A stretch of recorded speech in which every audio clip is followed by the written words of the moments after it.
I'm going to talk about the geometric series formula. I'll assume that you know what a geometric sequence is. I'll also assume that you know what a geometric series is. If you don't know what either or both of those are, I would invite you to watch the necessary videos. Okay? Now I'm going to write a general expression for a geometric series, and I'm going to set it equal to a variable s.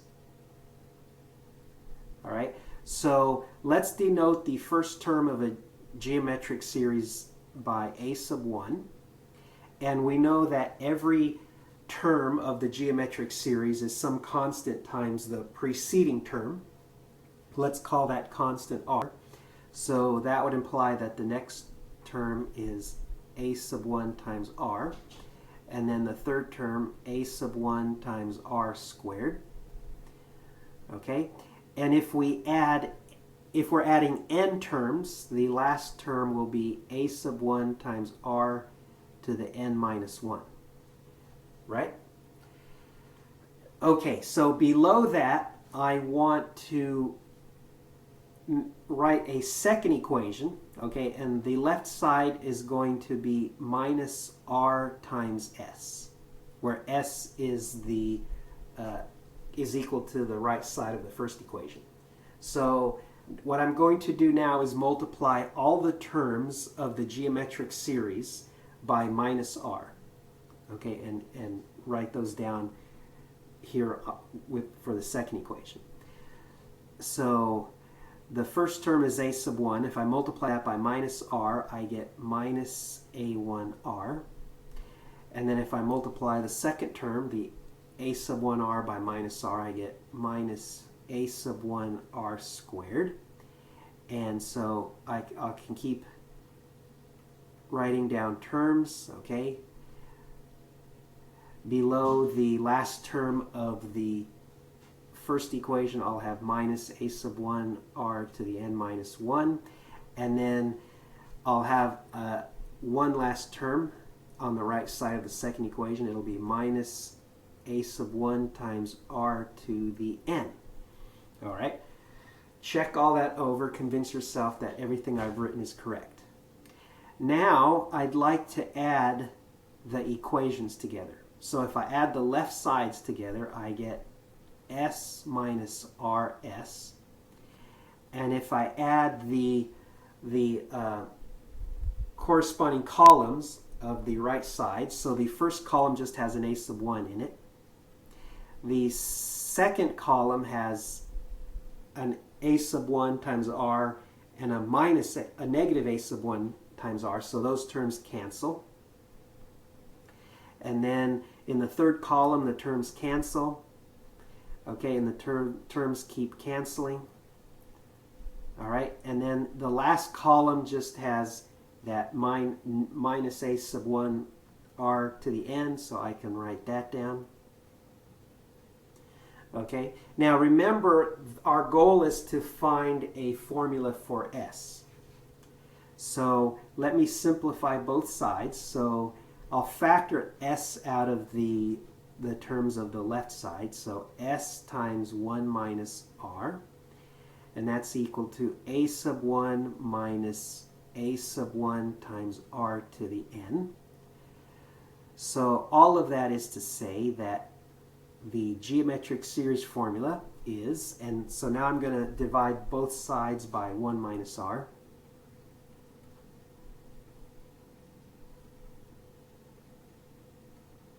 Okay, and I get this.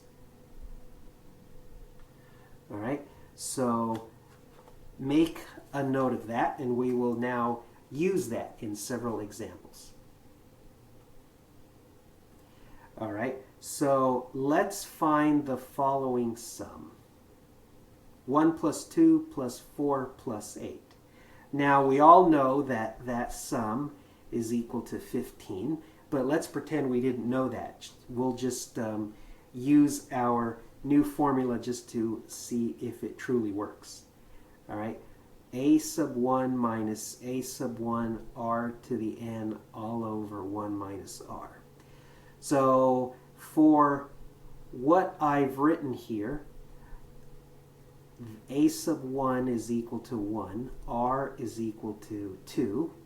So our formula gives 1 minus 1 times 2 to the 4, because we have 4 terms, all over 1 minus 2.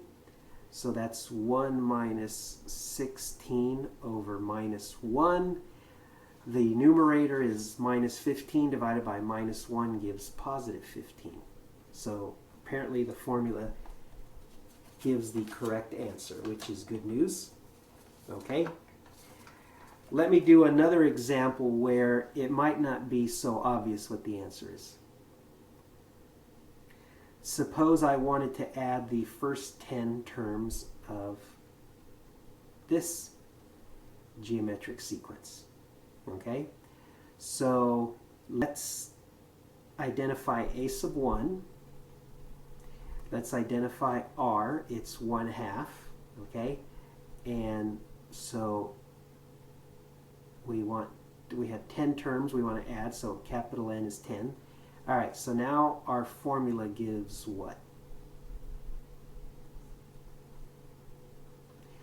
2 minus 2 times 1/2 to the 10 all over 1 minus 1/2. So the denominator simplifies to a half. Let me multiply the top and bottom by 2, so that'll cancel out the denominator, so that'll turn this 2 into a 4 and this 2 into a 4. So all of that is to say that I get 4 minus 4 over 2 to the 10. Okay? And that's equal to 4 minus 2 squared over 2 to the 10, because 4 is 2 squared. So 4 minus 1 over 2 to the 8. 2 to the 8 is 64 times 4, which is 256. So 4 minus 1 over 256. 4 is equal to 1024 over 256. So all of that is to say that I can express that difference as 1023 all over 256. Now I didn't have room to work that out, but if you like, you can work out what 4 minus 1 over 2 to the 8th is and convince yourself that that's equal to the answer that I got. Okay? Now I would like you to find a geometric series. So I want you to find the first 5 terms of a geometric series, but I'm not going to give you the 5 terms. All I'm going to do is give you the first term, which is 2, and the 5th term, which is 162. Okay, with that limited information, are you clever enough to find what the geometric series is? Okay, pause the video and try that now if you like. Okay, so I'll go ahead and do it as well. So in general, we don't know what terms are between 2 terms in some arbitrary sequence, but because we know that this is a geometric sequence, that gives stringent requirements for those terms. All right. Specifically, the nth term is equal to a sub 1 times r to the n minus 1. So we can use that to calculate r, and then we could find all of the terms. So a sub 5 is equal to 162, which is equal to 2 times r to the 5 minus 1. Let me divide both sides by 2. So 81 is equal to r to the 5 minus 1, which is 4. So r is the 4th root of 81, which is 3. All right, now we can use our formula. A sub 1 minus a sub 1 r to the n over 1 minus r. So that gives 2 minus 2 times 3 to the 5 all over 1 minus 3. So the denominator is minus 2, so let me immediately divide the terms in the numerator by minus 2. So that turns the first 2 into a minus 1. It turns the second term, the minus 2, into a plus 1. So all of that is to say that I'm working now with 3 to the 5 minus 1. 3 to the 5 is equal to 3 squared times 3 squared times 1, 9 times, times 3. That's 9 times 9 times 3. That's 81 times 3, which is 243. Minus 1 is 242. All right. Now, I'd like to discuss a related topic. What if you had an infinite number of terms in the geometric series? All right, what happens then? If your first guess is that the series is equal to infinity, okay, in a lot of examples you would be correct.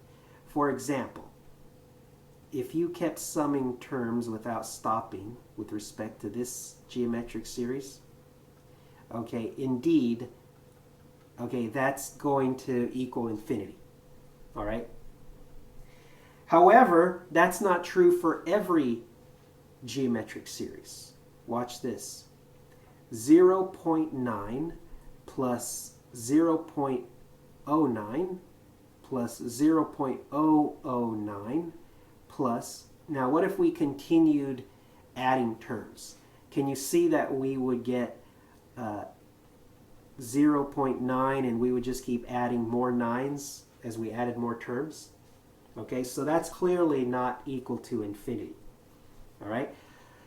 In order to find a formula to add up an infinite number of terms, we first have to determine when we're going to get a finite number and when we're going to get infinity. Okay? The test is whether the value of r, okay, whether the absolute value is less than 1 or not. Okay? If the absolute value of r, where r is the ratio of every term in the geometric series divided by its preceding term, if that ratio is, if the absolute value is less than 1, then you can get a finite value. If it's bigger, like for the first series that I wrote there, r is equal to 2. Okay, if it's bigger than 1, then you're not going to get a finite value. Okay, for the second series, r is equal to 1/10. So that's why that one works. All right, so now let's do this. Let's write the formula for a geometric series summing n terms and see what happens as n grows without bounds. A sub 1 minus a sub 1 times r to the n all over 1 minus r. Okay? What happens as you raise a number that is between minus 1 and 1 to a bigger and bigger power? Like, for example, take 1/2. What's 1/2 squared? That's 1/4. What's 1/2 cubed? That's 1/8. Okay, 1/2 to the 4th power is 1/16. Can you see that as the exponent gets bigger, the result gets smaller? Okay, now if n was growing without bounds, okay, then that term, the a sub 1 times r to the n, that would go to 0 if you truly added an infinite number of terms. So we can ignore that term, and we get the wonderful result that for an infinite number of terms, we actually have a simpler equation for the geometric series. Okay, we just dropped that n dependence. Isn't that cool? Okay. Now, let's apply this to the second geometric series and see what we get. All right, so let me go to a new whiteboard. Jot down that formula, okay? That's important.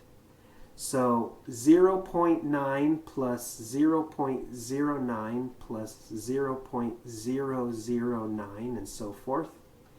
All right, so the first term is 0.9. R is equal to 0.1. Okay, so what does our formula give? A sub 1 over 1 minus R. So 0.9 over 1 minus 0.1, which is 0.9 over 0.9, which is 1. All right, so that makes sense. Okay? Now, let's do another example. Would you please try to find this geometric series? All right, so pause the video and try to do that if you like now.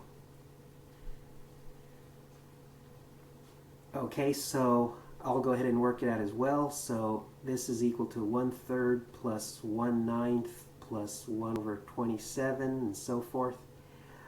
A sub 1 is equal to 1/3. R is also equal to 1/3. So our formula, A sub 1 over 1 minus R, gives 1/3 over 1 minus 1/3. That gives 1/3 over 2/3. I could multiply the top and bottom by 3 to cancel the 3's, and so I end up with just 1/2. Okay? Now, let's do one more example. Would you please calculate 1 minus 1/2 plus 1/4 minus 1/8 plus 1/16 and so on.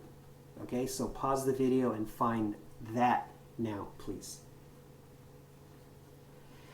All right, so I'll work it out as well. So the first term is 1. R is minus 1/2. That minus sign is important, or negative 1/2. So A sub 1 over 1 minus R is 1 over 1 minus negative 1/2, which is 1 over 3/2, which is 2/3.